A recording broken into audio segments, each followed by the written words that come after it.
we've talked quite a lot about economic stuff and business stuff, but there's more to running a business than just about the way in which you make a profit or not.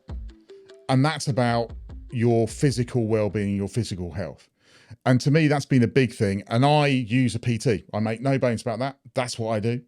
And I'm really pleased to be able to welcome Chris Dix PT, to the podcast today, where we're going to talk about all things fitness, but it's more than that. It's about how those fitness things can feed into positive business outcomes and ultimately positive life choices. So Chris, welcome to the podcast today.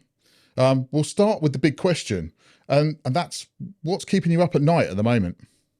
Well, thanks for having me in the first place and for throwing in a huge question right at the start. What's keeping me up at night? My wife probably at the moment, mostly because of her sleepless nights. No, I think I don't really stress too much about stuff. So if there's nothing really keeps me up. I suppose if I'm going to be honest, the one thing that keeps me up is there are times when I'm thinking, have I done enough for my clients in terms of, are they engaged enough? Are they working? So it's a very personal thing. It's a very business thing.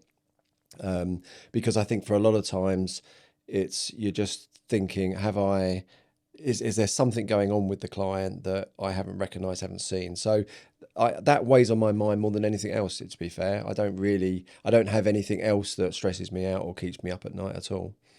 Yeah, and that's a challenge, isn't it? Because you're dealing with individuals and it's trying to break down their barriers to allow them to grow or at least go through a process that allows them to either, I don't know, add strength, do a challenge, whatever that happens to be. But to do that, it's about probably breaking them down a little bit to begin with, because you end up with that process at the start that goes, yeah, I can do all of this stuff, so I don't need, or do you? Yeah, I mean, I think with most things, it's like the clue's in the title. It says personal trainer. There's a very personal side to it. You spend a lot of time getting to know somebody. Certainly, I've worked with you for a considerable time. I've worked with a lot of other people for many years at a time. It's not just usually sort of a few months. So you get to know them very well. And as we've sort of discussed previously, it's like this is their opportunity to be away from the stresses in their lives. So to a degree, they come to you for whether it's 45 minutes to an hour a week or a couple of hours a week, and it's their time to sort of de-stress. It's their time to vent and to let you know what's going on in their lives. And it often happens that you get clients will apologize for the fact that, oh, I'm really sorry that I've, sort of vented today, but I need to get that off my chest. And to be fair, that's fine, because that's part of it. You need to understand the person to be able to train them. Because they don't come to you just with a diet or just with a particular way of training. They come to you as a whole package, and that includes everything from sleep, recovery, lifestyle, family, business, the lot. So, I think for a lot of the time you spend, it's about getting to know the client as intimately as you can, and then delivering what it is they say that they're after. But I wouldn't say, and going back to a point you made about sort of, you're not really breaking them down. It's just understanding their particular circumstances. Because whilst we're all very, very similar in terms of our challenges, there is a slight uniqueness to each individual and how they view their own problems. It's like, I deal with a lot of parents. Well, they've all got children, but the fact is that how they deal with those children can vary from one to the other. So it's hard. I don't need to assume that just because, say you with your girls, that you react that another parent with two children would be exactly the same parent, and therefore and how they approach their parenting. So I can't naturally then just assume that if I get something that works with you in terms of your lifestyle management outside of our face-to-face visits, that another parent would react exactly the same way because they have a slightly different dynamic at home. So it's from my perspective, it's mostly about getting to know somebody. Yeah, and I suppose I know I've often described my role as an accountant as being a bit like a psychiatrist, but I'm a financial psychiatrist. So I never know, a client could ring up, whatever it happens to be, with a business challenge. And that could be completely different and it's different to each people, but knowledge, experience, understanding of all of that, and dealing with all of the other clients and all of this stuff helps me to be able to go, okay, fine, tell me your problem. Okay. And they leave a little bit, it's a bit like a cathartic process, really. Cathartic, whatever that process is, that eventually you go, right, okay, I've done that bit. I've told you all my problems. Right, I can go. And they leave going, oh, I can sort this problem out. And in a way, that's a bit like how the process works a little bit with us. But I guess on a wider scale, that's how it works with the majority of clients, that they go, right, okay, that allows me to then go forward, and it's trying to get through that stuff that gets them to realize, and I'm one of those people, to go, okay, right, sleep's a big thing. And we've talked many a time about saying, okay, Martin, sleep's a really big thing. And I go, yeah, sleep's just overrated. Yeah, I mean, that is your stock answer to my stock answer is sleep is overrated. It's an overrated activity. Don't worry about it. Don't have to worry about sleep. And it's taken me 7-8 years to get to a point where I've gone, actually, yeah, that's not true. And the worrying thing is 90% of clients, in my estimation, about 90% of clients have exactly the same viewpoint about sleep. They have trouble with sleep. And it's like, well, that's, there's something behind this at the moment. That's a major factor for a lot of people, that sleep is a major player in people's performance, lifestyle, food, nutrition, has a massive knock-on effect. But the fact that so many people suffer with poor sleep, it's not just a coincidence. So it's a big part of my job is to do that. But I mean, going back to your point about, when you're dealing with the clients, is that you're not just dealing with the business or the problem, you're dealing with the individual and the dynamic behind that. So I'm assuming that, when you're looking at a business and a problem, you're not just looking at it as a case of, well, this is a very black and white moment. You've actually got to take into consideration the personalities and stuff. And exactly the same with me. It's like, I've got to look at that individual, but I can't just ignore what's going on behind the person within the rest of their life. So yeah, you can't just take it as a very much a black and white, as this is a male, this is a female, and therefore they should react exactly the same, because invariably they've got a lot more going on behind that, and you have to understand that before you can help them. And the PT side of what you do now is not your background. So you started in a very different sector to that. So do you think that start point, which was broadly banking, finance, that sort of stuff, do you think that has then helped shape the way that you deal with the PT side and those type of people? Because they tend to be people like me who run very busy lives, run successful businesses, do stuff to go, right, fine, this is what we're doing all day long, but we know we need to do fitness stuff. Yeah, I mean, I think you're right. I mean, the people that I deal with primarily are a certain type of person, certain demographic. My background, yes, having been mostly banking, as well as some other industries as well, but mostly corporate work. So an awful lot of corporate work up until the age of 45, early 40s. And I found that, I mean, I think the thing is, like most PTs, your backstory is probably the type of client that you deal with because you relate to them. So that I end up that, I worked long hours in the city, smoking, drinking, entertaining a lot, got to the point where I was significantly overweight. So much so that, I don't know, it's always the same story but it's my wife who basically was in tears one day because she was like, if you keep doing this, you're gonna end up ill. You're gonna, and she was worried that I'd kill myself because it was, in a sense, by just bad health, eating too much. Because at the time I was working for a major bank, and it was a case of, well, we entertained a lot. That was part of the job, was lunches and dinners and weekends. And it really took that to sort of, for me to go look at myself and, saw a few photos, and it was like, I don't even recognise myself anymore. It's almost like the Friends thing where he says, who ate Chris? Because you can see he's there, but I don't know, we recognise the shell that he's in. And it was at that point that I decided I need to do something. So I did a lot of research, started working on myself, and primarily that's where I got my interest in the PT side. Fast forward to today, and obviously having done this now for 10 years, is that a lot of the clients I'm dealing with have very similar challenges. Is that they're living incredibly busy lives, they're working long hours, they're not eating well, they're not looking after themselves. In their case, not mine, but their parents, and therefore they've got other priorities, other people who are more of a priority than themselves. And sort of my job is almost to be like my wife, is basically cry at them and make them realise that I'm scared that they're gonna be ill, or they're gonna get ill, and that their health's gonna suffer massively because of it.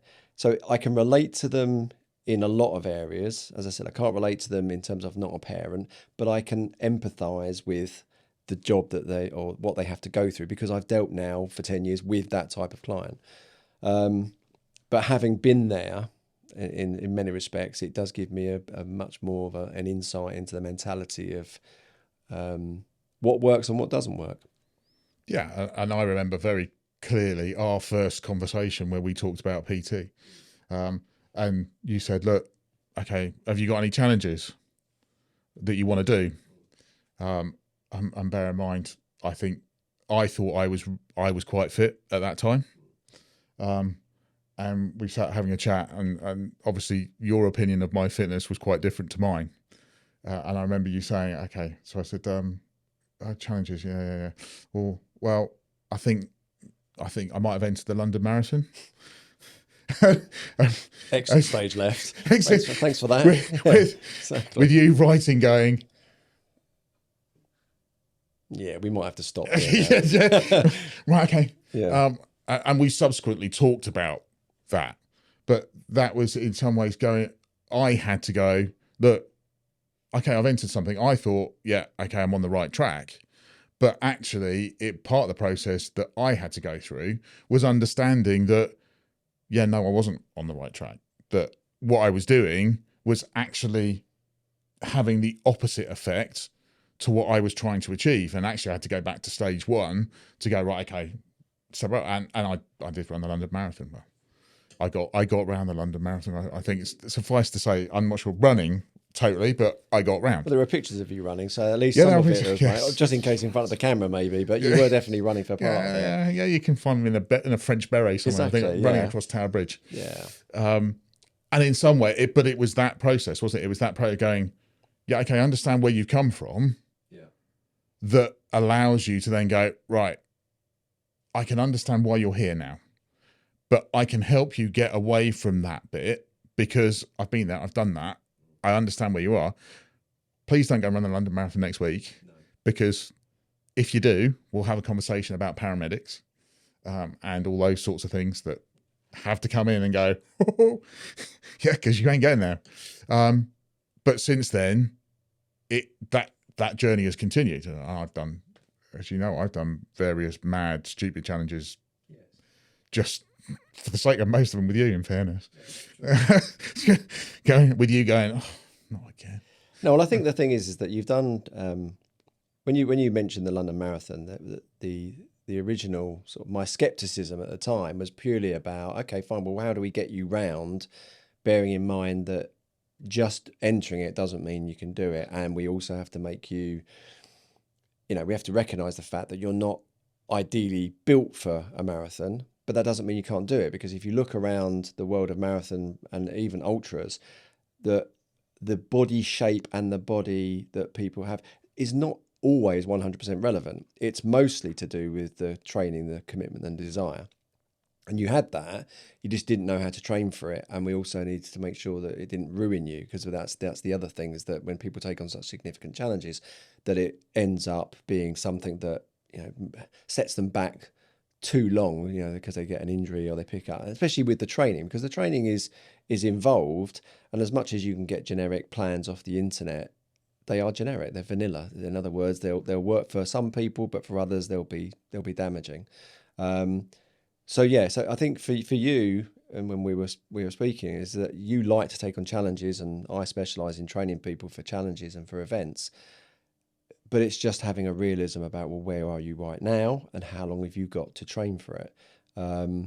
Fortunately, you had some time and that was good, but it meant that we had to take stock of where you actually are. And I think that's for a lot of people, and it probably counts for a lot of other situations, you need to know exactly where you are before you can set off. It's all very well going, well, I'm heading first at 100 miles an hour for this particular point.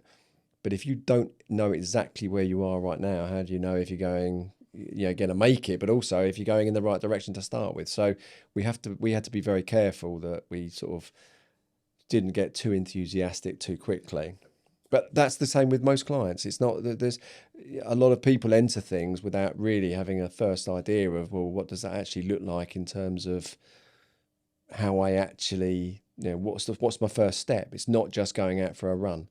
And that's what a lot of people do. So, but you got through it, and you got through subsequently lots of other challenges. So we must be doing something right. Yeah, I'm still here, just about. It's just if you could stop going skiing and injuring yourself, that would make my job a lot easier. Yeah, having skiing's fun. Most of the time, that is. But I get it. But that, I guess, in time, I look at myself and go, okay, that resilience, that drive, is not just in terms of the personal. It also then reflects on my business and how I can advise clients or whatever, because they see me doing stuff like that.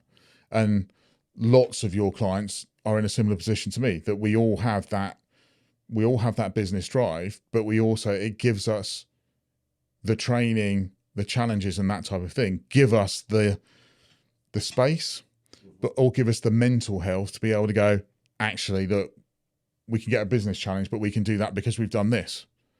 And we can then build on that, and that then helps us. It's about resilient mind, or whatever you want, resilient body, all that stuff. That if you were doing it on your own, you just wouldn't get that. No, and I think that's important. Is that there's always the outcome is that you're going to do the event, and that's fine, and that's the primary goal. But it's the side benefits, all of the ancillary work behind it, that then leads into other areas of the person's life. And that's what comes out of these, is that I get a lot of times when clients are training, and especially for events and challenges, is that it's the knock-on effects of the things they didn't expect to gain from the training. They, if you think of it purely just as a run or as a triathlon or whatever it is you're training for, but it doesn't. It's the knock-on effect into their personal life, into their business life. If you're more confident, if you're stronger, if you're faster, if you're more resilient just to injury, if your mental health is improved because you're enjoying what you're doing and you can see in the benefits, that feeds and ripples out into the rest of their life. And that's, for me, sometimes that's the most rewarding part, because I know they're going to get through the event because we're going to do that. But it's then you see everything else that they suddenly sort of change or that improves, that are to them maybe even small and incidental at that point, but actually feeds into a much bigger picture for the rest of the rest of their life. Yeah, it's that little bit, isn't it? It's that ripple effect, as you describe it. It's very much like you go, okay, just because my core's stronger or whatever it happens to be, you suddenly go, oh right, yeah, but that means I can stand up a bit straighter. And then when I'm walking into a room, no one lists on the benefits of training. They go, well, my core is 5% stronger, because that's not measurable. It's not something that people basically, that they're looking for. They don't go, yeah, well, I definitely, I fantastic training with Chris, because basically I got, I could lift a 5 kilo dumbbell heavier or 5 kilos more in a dumbbell. It's like no one's judging that, unless that's a very specific target that they want to be bench pressing a certain amount. But for most people, it's a case of it's the things that suddenly they realize they can do that they probably couldn't have done previously. I mean, I had a client who was basically, he's not training for anything other than strength and just to improve his lifestyle, because he's got 3 very demanding kids, he's married, he's got a very high pressurized job, and we've been working on strength training. And now you could just say, well, he feels a bit stronger, but he had a custom made barbecue delivered, which was like 200 kilos of kit that he had to, it's solid stone, all this sort of stuff. and he had to lug a lot of it around himself. And he said, I could never have done that before. He said, but now I realize, and I think this is the thing. It's these little bits that, for most people, it's those areas that are far more pleasing to them than the actual outcome perhaps that they originally intended. I'm going to get stronger. Well, that's great. We'll lift a slightly heavier dumbbell, you're stronger. That's pretty much it. But it's the things they can do that they never thought they could do before. Yeah, and we've talked about the challenges, and actually you get through the challenge and you go, oh, was that it? Huh. And then you go, oh, right, let's have the next challenge. Well, it's either what next at that point. It becomes what well, next. but there is that little bit of realization, isn't it, that you go, well, I've done the challenge. Oh, that was easier than I thought it would be. And there'll be lots of different reasons for that, but primarily one of those is the training. But it's that knock-on effect with everything else. I keep coming back to that bit, the ripple effect. It becomes very much that, especially running my business, dealing with my kids, my wife, the family, all of that wider stuff, that just because I can lift a dumbbell, or I can swing a dumbbell, or I can do this or do that or do the other. Okay, yeah, right. That means something within that environment, but actually that wider concept is massive. Yeah, very few people are going to brag about the fact they can now swing a 28 kilo kettlebell. That's not the sort of thing you go down the pub and start talking about. But if there are other things where it's had a knock-on effect into your life, then basically, let's say you're a runner, and I mean, I've got a lot of people that do some significant running challenges, and the fact is that they'll knock 10, 15 minutes off their half marathon time purely because of strength training, for no other reason. But they're not bragging about how much they've done 100 kettlebell swings with a 32 kilo kettlebell. No, that's not the bragging point. The bragging point is that the knock-on effect was the 10 minutes, 15 minutes off their half marathon time, and they became third in their age group or whatever it was. So yeah, it is. It's that sort of impact that you have. That's all you're looking for. You're not looking to see, they're not writing down and I'm not writing down. Oh wow, you did. You moved up another kettlebell. It's what has that achieved? What have we actually achieved with just that bit? So yeah, I think it's the impact is far wider than just the actual training.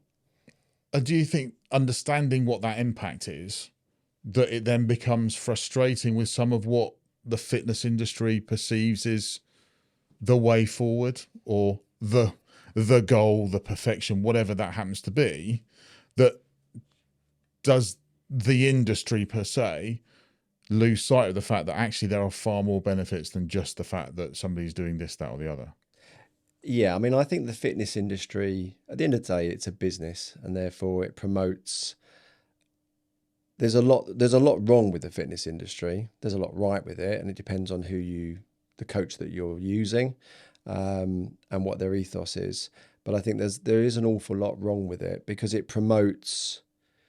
It wants to keep generating money, which any business does, and there's nothing wrong with that. But the way that it does, it promotes short-termism.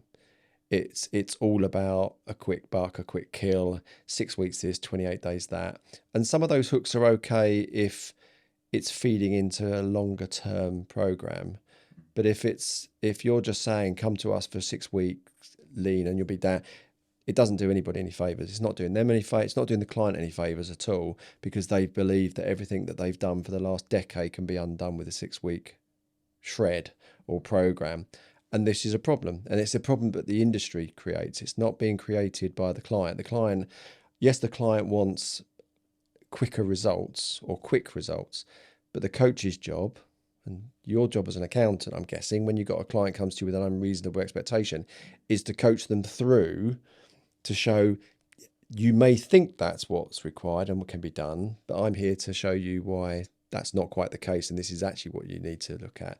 And that's, from my perspective, that's the problem with the industry, is that there's too much pandering to this short-term instant gratification of, I can be shredded in 6 weeks, or these 3 exercises will make you the best, will give you the best core in the world. It's like, it's not like that. Realistically, if it's taking you a decade to get in that shape, it's not going to take 6 weeks to get rid of it or to improve. And I remember way back when saying, oh yeah, it's cost a lot of money for me to get to the point that I got to. And that wasn't in a positive way. That was because I was much bigger than I was, and go, well, yeah, I've spent a lot of money achieving that. And actually go, yeah, hold on. If you spent the money doing this, but you then come back to it and go, yeah, okay, but everybody says, oh, it's 28 days, you do this and it's done and you're out. And we talk a lot about cost of living and all of that stuff at the moment. It's 3 buzzwords. And I wonder whether an element of the marketing, if you like, of the fitness industry plays to that cost of living crisis, and it's saying, oh yeah, look, well, you can do this in 28 days. So you can have this spend, but you're just going to spend that much. So that's okay, isn't it? Whereas actually, that's not the reality of the situation, because the reality is, no, you've got to make longer term changes to what you've done to undo those habits. And it's the same with dealing with any business. There will be habits that they've built up. Well, yeah, that's just what I just go to the petty cash and do this. It's a bit like, okay, I'm going to the sweetie jar and I'm just going to, yeah, well, that doesn't matter, does it? Well, yeah, actually it does.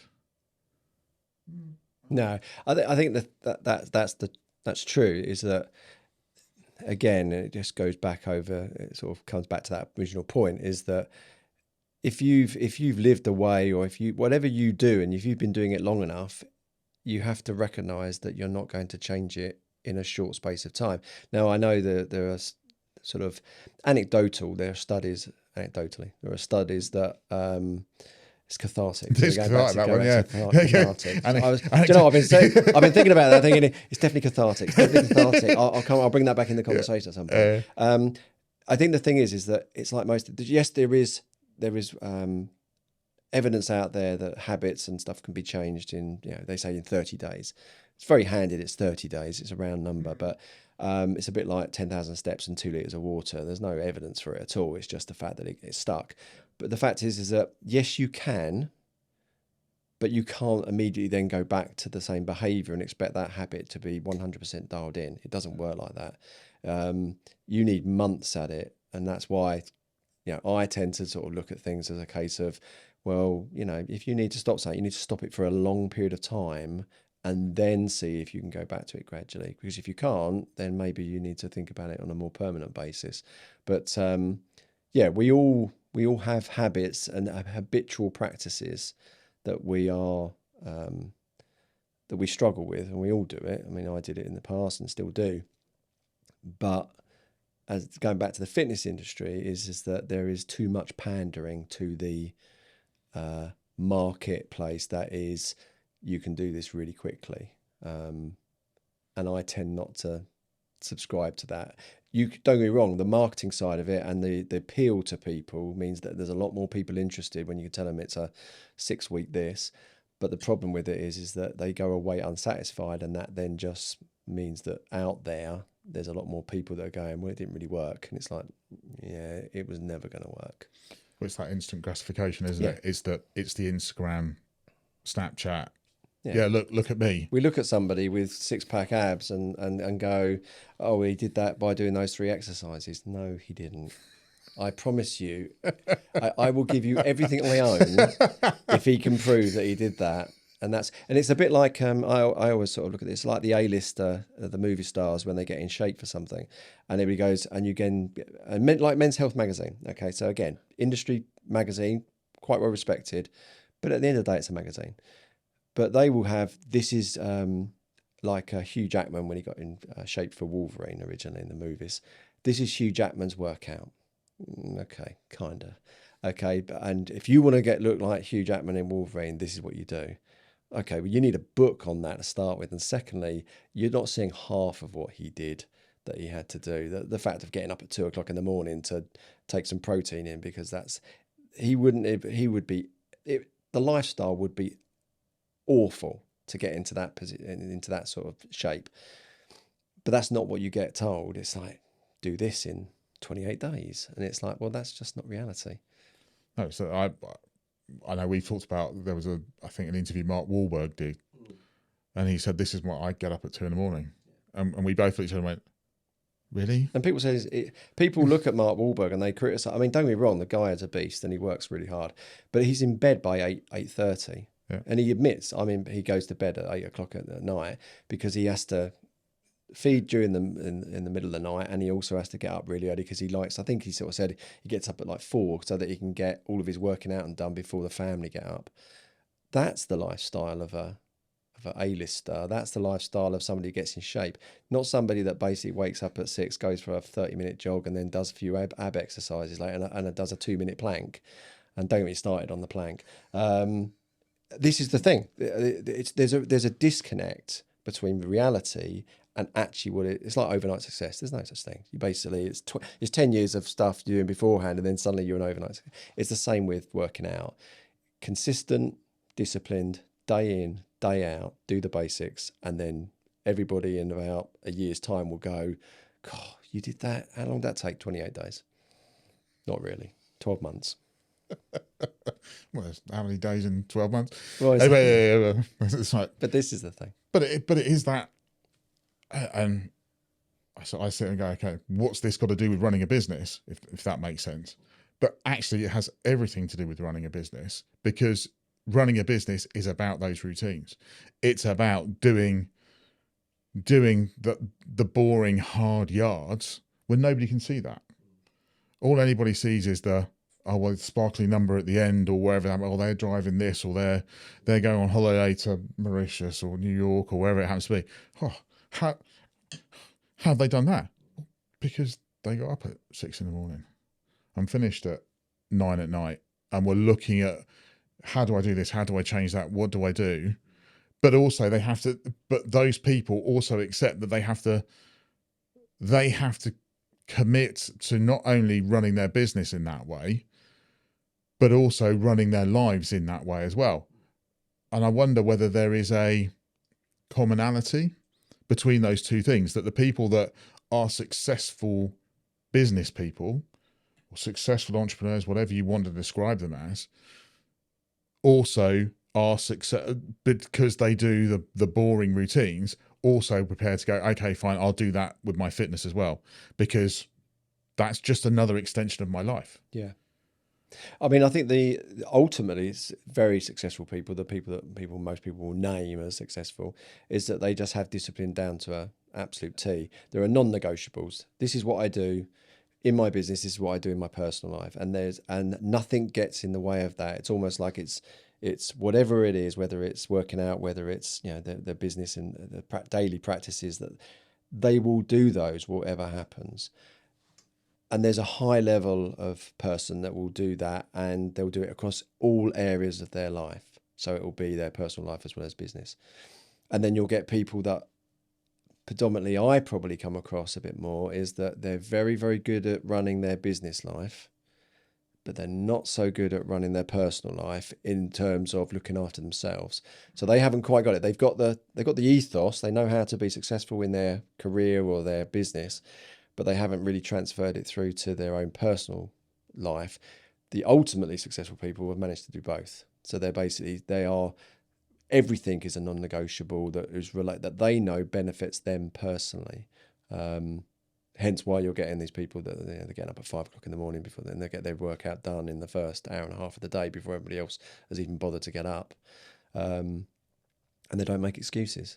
So it'll be a case of, I mean, we've had this conversation a number of times, is that people say to me, I'm too busy. And I always, and we've had this conversation a lot, is that I always refer to the fact is that you say you're too busy to work out once a week. I've got a client, and I don't tell them that it's you, but is that a client where we've trained 4 times a week. You run your own business. You've got, you're married, 4 kids. It's like, you're too busy. And I know a guy that's basically got way more on his plate than you, and yet he still manages to train 4 times a week. It's not you're lacking time. It's just you don't prioritize that particular element over anything else.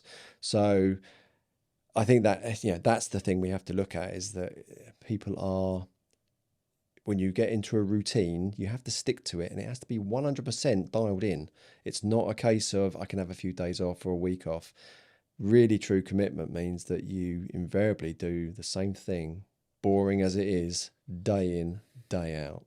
Yeah, and we've talked about that routine and that, and I describe the fitness parts, so the bit that we do and the bits that I then do outside of that, as the rocks that I hold on to, and to a certain extent I hold on to them for dear life, because if I lose that rock, I tend to find other things tend to start going askew, start going, oh, hold on a minute, right, hold on. So if I'm not training well, I know that has a knock-on effect with other bits, because I can't feel necessarily the same, because I go, oh, that biscuit will be all right, be fine. It needs to be part of your identity. I think that's the thing. When we've all got different roles we play in our lives, so whether you're the husband, whether you're the businessman, whether you're whatever, you're the dad, all of these different roles that you'll play, and it all becomes part of your identity. If on the training side, if you don't regard that as part of your identity, it won't happen, or it certainly won't happen without somebody basically prodding you the whole time, and no one's got time or the money for that. So realistically, is you have to recognize that it is who you are, not I just have to do it because otherwise, my wife moans or my husband moans or whatever it is. You have to do it because it's just as much a part of you as you being a dad, a businessman, entrepreneur, father, blah blah blah. Yeah, and I say that makes me a better one of all of those, because if I didn't do it, all right, it's very easy to just go, well, running a business is very much like feeding it's like a hungry lion. The lion doesn't know when to stop. The lion just goes, well, I'll just eat. So if you're running your own business, it just goes, well, how much of my time am I willing to give? Well, okay, that's not enough, because I'm a lion and I don't understand that there's those time boundaries. And without putting those time boundaries and that time into me, then you can't have that switch off. You can't go, right, no, you're not having that. That's for me, because that then means, okay, I can go and do this. I can go and do that. I can manage whoever's car's broken down now, or whatever part of this is broken, or that sounds like a very personal story. Yes, that's a very personal story. You're not just making up an example there. That's an actual example. That is a genuine, yeah. 4 girls, most of whom drive. Yeah, amazing the car journeys you can have, or car challenges. But this is the thing: you've got you have to have the energy and the mental capacity to do that. And again, this is for a lot of people what it's about. It's about boosting your energy levels up. It can just be about looking good, but realistically, that fades at some point anyway. It doesn't matter who you are. I'm shocked by that. Have you seen the chiseled look? Exactly. Well, but then if that was the aim, then that would be the aim. But the aim is basically to provide you with the energy and the strength and the mental acuity to basically deal with your life as it is. And I think that for a lot of people is what they do it for. They're not looking for, as we said earlier, they're not looking for Brad Pitt's body out of Fight Club.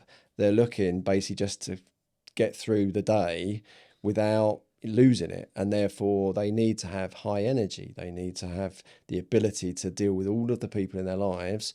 And that's what they train for, or that's what they're working out for. So, it's recognizing that it's a big part of that, what supports everything else, basically. Yeah. So where do you think the fitness industry will go in the next 5-10 years? I think predominantly it will go online. I think just because of technology, it's just improving so much. AI is now obviously out there, and I think there's been a big discussion about whether AI will replace, and I don't think it will. I think for anybody in the industry, using AI will mean that the person who doesn't use AI will go out of business, but I don't think it will replace PTs. I think AI. That's a whole different matter. That's a whole different conversation. The AI, they do a great job, but unfortunately, they're nothing to do with my industry. I think AI will have a massive impact in terms of delivery, and it's working out what that looks like at the moment. I work with a coaching firm, and they're massively looking into that at the moment. They already have an AI tool, and they're starting to talk to us about how we might use AI. I think AI will make a big difference, but but as I said, I don't think it will replace the fitness industry. It will maybe replace some elements of it, but people are always looking for a personal touch, and classes. So I mean, people are social animals. They want to work out in groups. AI is not going to produce that. I think there was, I know that, I'm sure that during COVID and stuff, there was a time when certain gyms basically had like a virtual coach up on a screen, and people didn't like it. They wanted the interaction with the person. So I don't think we're going to get away from that anytime soon. And then the other thing I think is, well, I'd like to think people would, that the industry would start to treat people with a longer term mentality than they currently do, which is going back to my original point of stop with this 28-day, 30 days to a shred nonsense, and just say to people, look, and be blunt and just say, you look like that and your lifestyle is this because of years of abuse of whatever nature, even if it's only minor. This 6 weeks isn't going to change that. It's a bit like we talked about, if you take, how do you end up being large, whatever you want to describe it as, you end up because you overeat primarily. That's what happens. Yeah. And food then becomes a drug. Yeah. And unless you accept that it's a drug, and as such you have different inputs into that drug, it's a bit like smoking. Smoking is, we all understand cigarettes are a drug, because they, whatever is in it gives you a high nicotine. You go up, go down, all that stuff. Yes, it helps with other things. You're right, okay, right. But it's a drug. Alcohol is a drug. Yeah. It acknowledges that, because if you drive with too much alcohol, bad things tend to happen. You get arrested, all that stuff. But we don't do the same with food. We never, traffic lights and all this stuff. It's a bit like, I'll tinker around the edges of it. Yeah.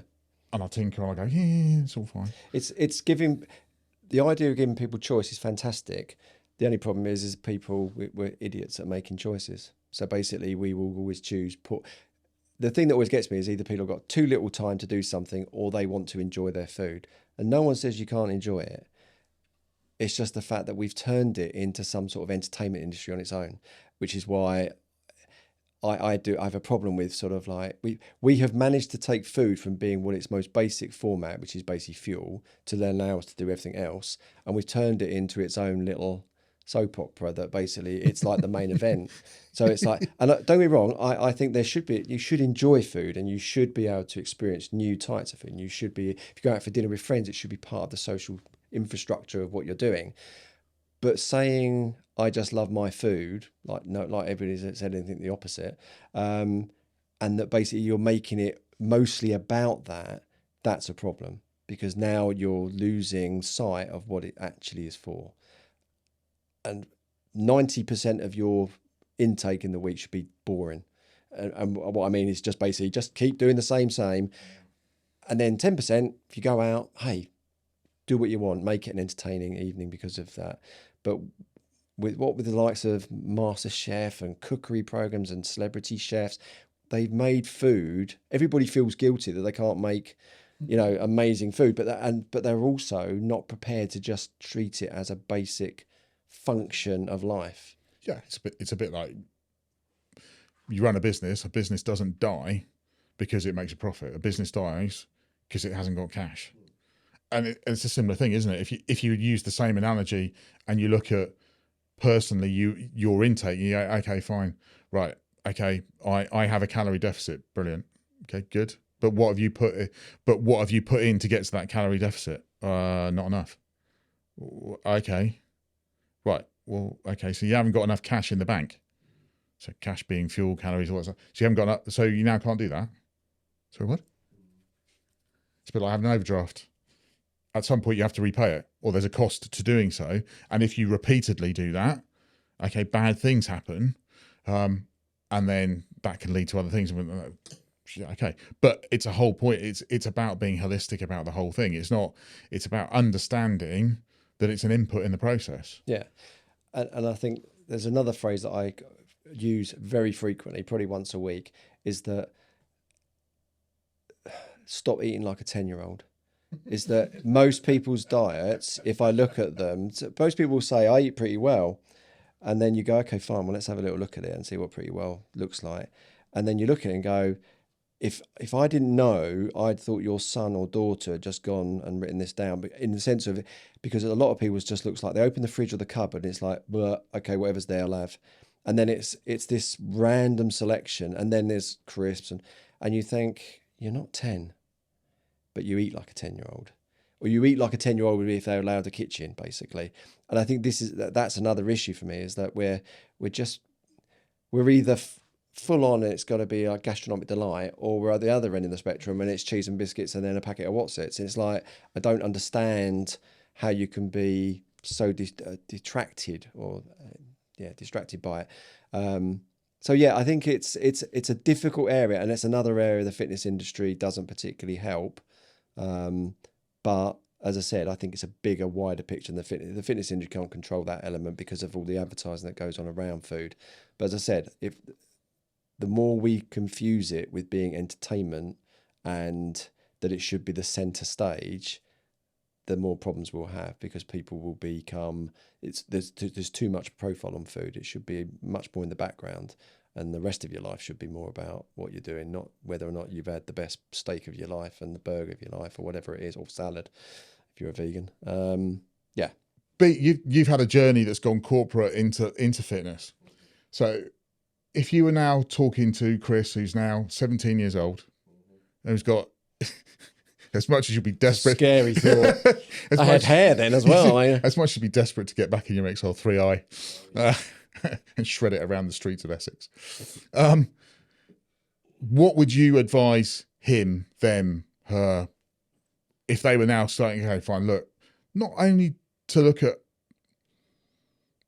just looking at fitness industry, but to look at in terms of their lifestyle, in terms of the things that you've learned, to go, yeah, there's a bigger thing to it.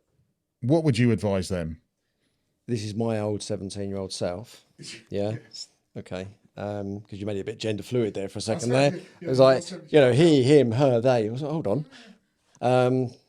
Okay. If I was advising myself, and I've thought about this a few times, because obviously I've got nephews and nieces from my wife's side, is that first of all, I would say is go traveling. Take the very first opportunity you get to go and visit some other countries, because I think it opens you. I mean, I did it much later in life, but I think it's an eye opener, and I think it's a really important for that age group and just slightly older to see the world that isn't just what surrounds them where they are. So that's the first thing I would get. And secondly, ingrain training or exercise, whichever exercise, or the training exercise being different, obviously. Let's say exercise. Let's ingrain exercise from day one. Never fail. Get into the routine. Because it will. You can continue, obviously, as you get older. You can still obviously improve and get back fitness and health and strength. But the earlier you start, the more likely you're to maintain it and treat your body better. So those are the two key things that I would say to myself. With regards to what I do now, back then, I don't think I would change much in terms of, I don't think I'd become a PT quicker. I don't think I'd go into that, because I don't think it wasn't my journey for that. My journey was different. And also, I think I like the age group that I now train. So in other words, if I was 20 odd training people, I'm training youngsters as well. I mean, I don't attract, apart from one now, obviously, but I don't attract 20 to 30-year-old clients. Yeah. So therefore, I'm glad. So that's why I say I wouldn't tell myself to go into PT, but I'd obviously have a better idea of how to run a business and what to focus on if I was going to go into business. Maybe I would advise myself to be an entrepreneur right from the day one, rather than going into corporate. But again, I don't know how that would impact where I am now. But certainly that's what I would talk to myself about. So Chris, thanks for coming today. It's been really informative. If people want to follow you, how do they track you? Instagram, that sort of stuff? Yeah, I mean, I'm on all the major platforms really, but Christix PT on Facebook. I think it's the same on Instagram. I don't use Instagram that much, but Facebook, LinkedIn, and then the business is 2353 Fitness. So yeah, just find me on those platforms under those two names. Brilliant. Thanks ever so much for coming. No, thank you very much for inviting me. I I've been appreciate really it. No problem at all. Thanks. Bye. Thank you. Farewell. Bye.